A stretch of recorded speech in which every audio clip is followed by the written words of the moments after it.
एक बार की बात है कि कोई महात्मा थे जो अपने सत्संग के आखिर में अक्सर यह दोहराया करते थे, अपने अहम को खत्म करो और सत्य को पहचानो। एक दिन उनके शिष्य ने पूछ ही लिया, गुरुदेव, अगर केवल इसी की जरूरत है तो आप ही क्यों नहीं हमारा अहम दूर करके हमें निर्मल सत्य का ज्ञान करा देते। महात्मा मुस्कुराए और शिष्य को पीने के लिए पानी लाने को कहा। शिष्य एक गिलास पानी ले आया और उनके सामने रख दिया। यह क्या है? महात्मा ने पूछा। आपने जो पानी मांगा यह वही है, शिष्य ने उत्तर दिया। पर मैंने गिलास मांगा या पानी? शिष्य सोच में पड़ गया। कोई बात नहीं, महात्मा ने समझाया। जिस तरह तुम बर्तन के बिना पानी नहीं ला सकते, उसी तरह सतगुरु भी धारणाओं का सहारा लिए बिना सत्य को नहीं समझा सकते। बिना धारणाओं के रूहानी उपदेश देने की कोशिश करना ऐसा ही है जैसे गिलास के बिना पानी लाने की कोशिश करना। यह नामुमकिन है। पानी के लिए बर्तन की जरूरत है, क्योंकि यह अपने आप टिक नहीं सकता। इसी तरह धारणाएं भी बर्तन की तरह हैं, जिनका इस्तेमाल सतगुरु अपना उपदेश देने के लिए करते हैं। धारणाओं की अपनी जगह है। शुरुआत में ये महत्वपूर्ण है। ये आत्मिक ज्ञान की पहली कक्षा के समान है। संतों के उपदेश को समझने के लिए हमें धारणाओं का सहारा लेना पड़ता है, और यही सहारा हमें सत्य की ओर ले जाता है। हालांकि हम मानते हैं कि धारणाएं असलियत नहीं है। वो कुछ एग्जाम्पल्स हैं जिनके थ्रू बाबा जी हमें हमेशा समझाते रहते हैं। पानी टिकाने के लिए गिलास एक जरिया है, इसकी जरूरत भी है, लेकिन हमारी जरूरत वह पानी है, ना कि गिलास। वही पानी चीनी, मिट्टी के बने चाय के कप में या फिर कांच के गिलास या प्लास्टिक की बोतल में भी लाया जा सकता है, लेकिन पानी तो पानी ही रहेगा। हमें जरूरत है उपदेश को अपनाने की, हमें जरूरत है पानी पीने की। अगर हम पानी पीते हैं यानी उपदेश पर अमल करते हैं, भजन सिमरन करने की कोशिश करते हैं, सारी जिंदगी लगातार मन को साधने की पूरी कोशिश करते हैं, उसे शब्द से जोड़ते हैं, तभी हम धारणाओं से ऊपर उठ पाएंगे। और फिर एक दिन जब हम पीछे मुड़कर देखेंगे तो हम समझ पाएंगे कि हमारे सतगुरु हमें सत्य की पहचान कराने के लिए जिन शब्दों और धारणाओं का इस्तेमाल करते रहे, असल में वे सत्य को समझने के लिए बिल्कुल अपर्याप्त थी। फिर भी रूहानी मार्ग की शुरुआत में जिन धारणाओं द्वारा सतगुरु हमें समझाते हैं, वे हमारे लिए जरूरी है, लेकिन हमें इनसे ऊपर उठना है। हम उस दिन की इंतजार में हैं जब अपने अनुभव द्वारा हम देख सकेंगे कि महात्मा बुद्ध, जीसस क्राइस्ट, गुरु नानक देव या इतिहास के अन्य किसी भी संत द्वारा रखी गई धारणाएं उस एक सत्य की ओर संकेत करती है।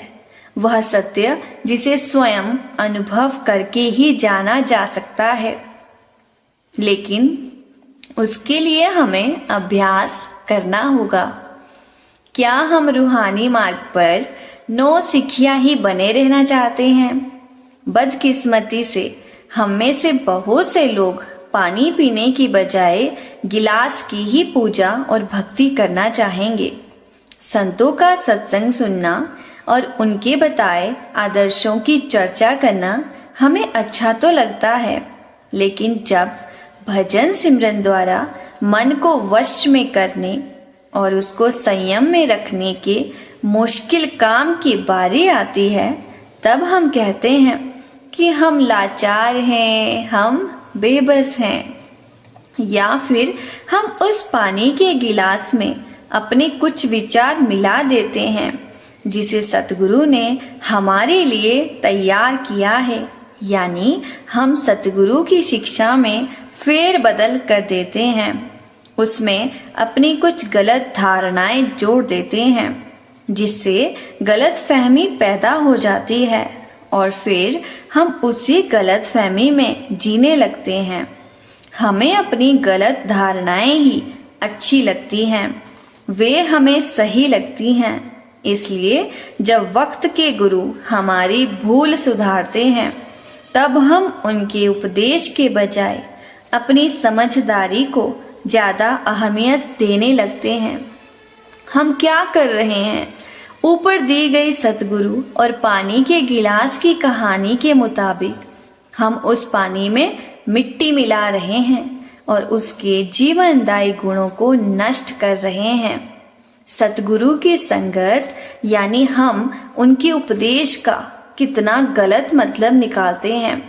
अगर इसकी सूची बनानी शुरू करें तो कई पोथियां भर जाएंगी, लेकिन अगर इसकी तह में जाएं तो सोचो हमारे हाथ क्या आएगा। हमारे सामने एक ही बड़ी समस्या आएगी।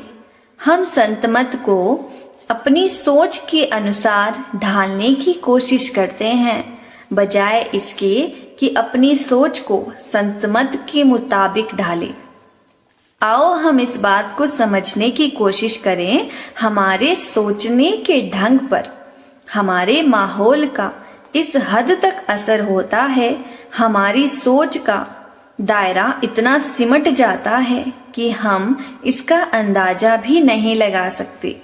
हमारा संबंध चाहे किसी भी धर्म से हो, चाहे हमारे माता पिता और दादा दादी के धर्म से हो, उस धर्म से संबंधित हमारे जो अनुभव हैं उन्हीं के आधार पर हमारी आदतें, हमारे जीने का ढंग और रूहानियत के बारे में हमारे विचार बनते हैं।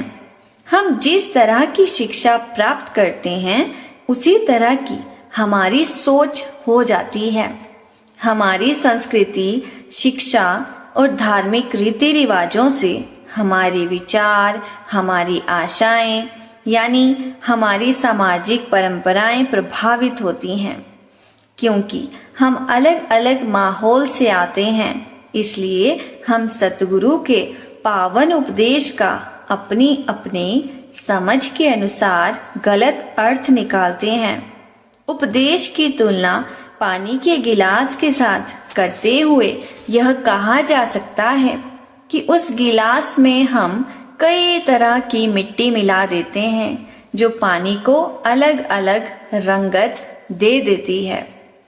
सतगुरु फिर भी यही उपदेश देते हैं कि जिस सत्य की हमें तलाश है वह एक है और उसे किसी धारणा, दर्शन या धर्म सिद्धांत द्वारा नहीं समझाया जा सकता।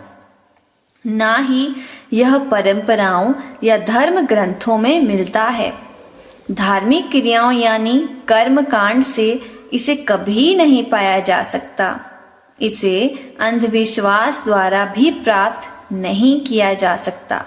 हम इसकी पहचान तभी कर पाएंगे जब हमारी चेतना के स्तर में बदलाव आएगा और हम उस शब्द में समा जाएंगे जो कि स्वयं सत्य है। इसके लिए हमें संतों द्वारा दी गई हिदायतों का पालन करना होगा। मन बड़ा चालबाज है। हम सतगुरु का उपदेश सुनते हैं और हमें प्रेरणा भी मिलती है, लेकिन कुछ समय बाद धीरे धीरे हम अपनी कमजोरियों को सही ठहराने के लिए उनके उपदेश का मतलब अपने ढंग से निकालना शुरू कर देते हैं। महाराज चरण सिंह जी कहा करते थे कि ना समझ लोग संतों के पावन संदेश का सार समझ नहीं पाते। संतों का संदेश ऐसे लोगों की धारणाओं के नीचे दबकर रह जाता है। और इसका रूप ही बिगड़ जाता है। क्या हम भी उन नासमझ लोगों में से नहीं हैं? क्या हम संतों के उपदेश को अपनी धारणाओं, अपनी गलत फहमियों के अनुसार बदल नहीं देते, बिगाड़ नहीं देते? समस्या यह है कि हमारी धारणाएं भी आधी अधूरी हैं। हम इस संसार को अपनी मैं मेरी के तंग नजरिए से देखते हैं। मान लो कि 3 आदमियों की आंखों पर पट्टी बंधी है और उन्हें एक हाथी को छूकर उसका वर्णन करने के लिए कहा गया है। एक व्यक्ति हाथी की सूंड को छूकर कहेगा कि यह बगीचे में पानी डालने वाला पाइप है। दूसरा कहेगा कि यह पेड़ का तना है और तीसरा हाथी की पूंछ छूकर कहेगा कि यह तो एक रस्सी है। इन तीनों में से हर व्यक्ति ने हाथी के केवल एक अंग को ही छुआ है। संत उस मुकाम से संदेश देते हैं जहां उन्हें पूर्ण ज्ञान होता है। उनका नजरिया भी पूरी तरह से निष्पक्ष होता है, लेकिन हम उन लोगों की तरह हैं जिनकी आंखों पर पट्टी बंधी है और जो उस पूर्ण सत्य के सिर्फ एक पहलू को ही जानते हैं। हम सब अपने माहौल और अपने अनुभव के आधार पर अलग अलग ढंग से चीजों को समझते हैं। हम उस सत्य को आधा अधूरा समझते हैं और इस बात पर जोर देते हैं कि वही पूरा सत्य है। ठीक उस आदमी की तरह जिसकी आंखों पर पट्टी बंधी है और वह हाथी के सूंड को छूकर बहस करने लगे कि यह पानी का पाइप ही है। असल समस्या तब सामने आती है जब हम अपनी सीमित सोच के अनुसार सतगुरु के उपदेश को समझकर अपनी कमजोरियों को सही ठहराने की कोशिश करते हैं। सतगुरु लफ्जों द्वारा तरह तरह के दृष्टांत और उपमाओं द्वारा अपना उपदेश समझाते हैं, लेकिन हमारा मन बड़ा चालबाज है। हम धीरे धीरे उनके लफ्जों के ऐसे अर्थ निकालने लगते हैं जिनसे हमारी रूहानी तरक्की रुक जाती है। जब हम संतों के उपदेश को तोड़ मरोड़ कर गलत धारणाओं या गलत फहमियों का शिकार हो जाते हैं, तब वक्त के सतगुरु हमें करनी के मार्ग पर लाने के लिए कई बार अपना उपदेश देने का ढंग बदल देते हैं ताकि हम फिर से रूहानियत की रहनी अपनाएं। उनका मकसद है कि हम उनकी बताई युक्ति के अनुसार अभ्यास करें ताकि हम खुद रूहानी तौर पर जागरूक हो जाएं। आओ एक और उदाहरण लें। कल्पना करें कि कोई अध्यापक अपने बच्चों के साथ आकाश में एक बादल के टुकड़े को देख रहा है। मान लो कि अध्यापक अपने बच्चों को बताता है कि उस बादल का आकार एक सिपाही जैसा है जो धनुष तान कर तीर छोड़ने के लिए तैयार है। बच्चे समझ जाते हैं कि अध्यापक उनके सामने एक आदर्श रख रहा है और बता रहा है कि अनुशासन और निडरता को अपनाओ जो सिपाही के गुण हैं। फिर थोड़ी देर बाद बच्चे यह कहना शुरू कर देते हैं, सिपाही तो लड़ाके स्वभाव का होता है, फिर हम भी गुस्से में आकर मारपीट कर सकते हैं। अब अध्यापक अपनी बात को दूसरी तरह से समझाते हुए कहता है कि बादल एक नाव की तरह है जिसकी पाल हवा में फहरा रही है और उसे जिस दिशा में चाहे ले जा रही है। बच्चे समझ जाते हैं कि जीवन रूपी नैया को परमात्मा जिस भी दिशा में ले जाए, यानी जीवन में जो कुछ भी हो रहा है उसे बिना किसी शिकायत या दलील के उसकी रजा समझकर मंजूर कर लेना चाहिए। लेकिन कुछ समय बाद कोई बच्चा यह कहना शुरू कर देता है कि हमें खुद कोशिश करने की कोई जरूरत नहीं है क्योंकि परमात्मा की दया मेहर से ही सब होता है। इस बार अध्यापक उन्हें फिर से समझाते हुए कहता है, असल में बादल का यह टुकड़ा उस बैल की तरह दिखाई दे रहा है जो हल चलाने में अपनी पूरी ताकत लगा देता है। यह उदाहरण तब तक के लिए ही मायने रखता है जब तक कि बच्चे कुछ और कहना शुरू नहीं कर देते। माना कि यह तुलना बेतुकी सी लग सकती है, लेकिन कहने का मतलब है कि वक्त के गुरु को पता होता है कि कब किस धारणा का महत्व नहीं रहा, यानी उसकी मियाद पूरी हो गई है। उस समय वक्त के गुरु अपने शिष्यों की जरूरतों का पूरा ध्यान रखते हुए अपने विचारों को दूसरे तरीके से समझाने लगते हैं। दूसरी तरह की उपमाओं और धारणाओं का इस्तेमाल करना शुरू कर देते हैं। ये बदलाव वह उतनी ही आसानी से कर देते हैं जितनी आसानी से कोई बादल को सिपाही की तरह या नाव की तरह या फिर बैल की तरह कह दे। जैसे ही हम सत्य के बारे में किसी धारणा को पूर्ण और सही मानकर यह सोचने लगते हैं कि इसका तो और कोई मतलब हो ही नहीं सकता, तो समझो हम कट्टरवाद के रास्ते पर कदम बढ़ा रहे हैं। यूं समझो कि हम ईर्ष्या और नफरत के रास्ते पर हैं। राधा स्वामी जी।